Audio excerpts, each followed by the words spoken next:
Hi students, today I am going to discuss the message authentication codes. This is one of the authentication function. In last video I discussed about the message encryption.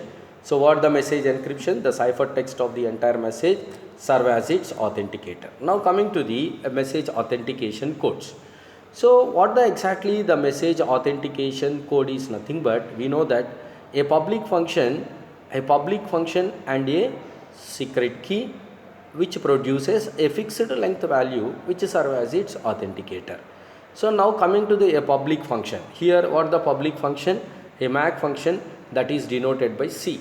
A C is the MAC function. Now the MAC function is applied to the M. So now it becomes to the CK of M. So the MAC function is denoted by C and the original message is M, and applied the MAC function to the M is nothing but the CK of M. So that means a public function that is denoted by the C, CK of M, with the key is nothing but the a conventional key. You can observe here the first time the conventional key is identified in both user. The conventional key with the help of this conventional key, so encrypted with the message authenticated function, that is the C, that is CK of M. Now concatenated the CK of M to the original message. Now the message becomes, you can observe the message becomes, the original message is M and concatenated whatever the CK of M message. Now you can observe the M and concatenated of CK of M message both can be produces a fixed length value. Now in the destination side, how we can reveal this particular message, and whatever the original message you have to receive, we have to receive in the destination side, again we can apply the MAC function C to that message, then it produces CK of M. If both CK of messages are equal, then it can produces as its authenticator. Now you can observe the CK of M and CK of M, both messages are equal, then produces as its authenticator.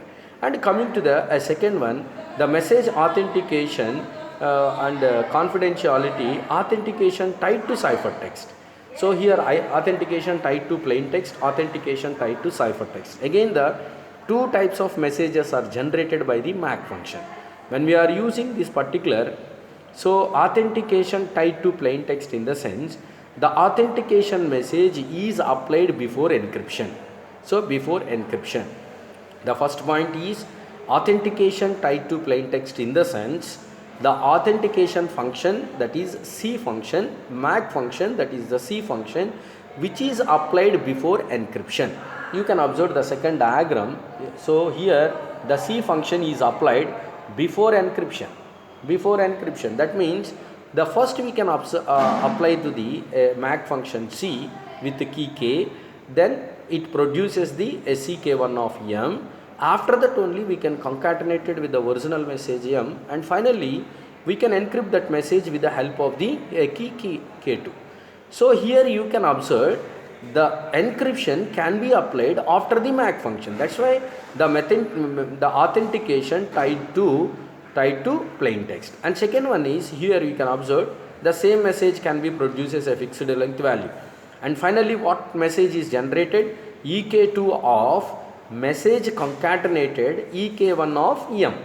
In the destination, immediately you can apply the decryption with the key K2.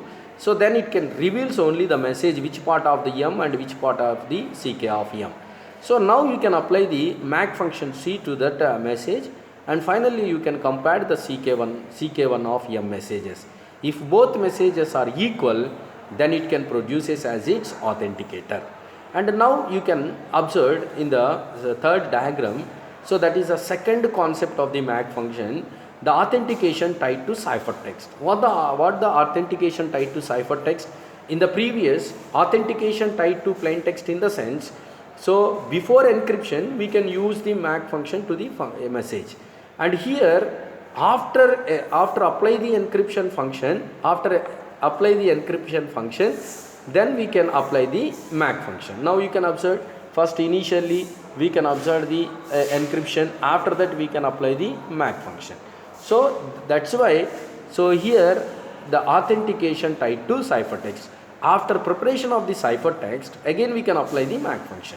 So in the previous one, after applying the MAC function, then after that we can take the encryption. This is the difference between these two. Now we have to be focused on the in the destination side, and whatever the CK of messages are compared, if both are equal, then it can be produces as its authenticator. And finally we can compare the concatenated messages, and in the decryption message or with the apply of the key K1, and finally the original message M can be derived. This is the concept of the MAC function. And coming to this next video, I am going to explain the hash function.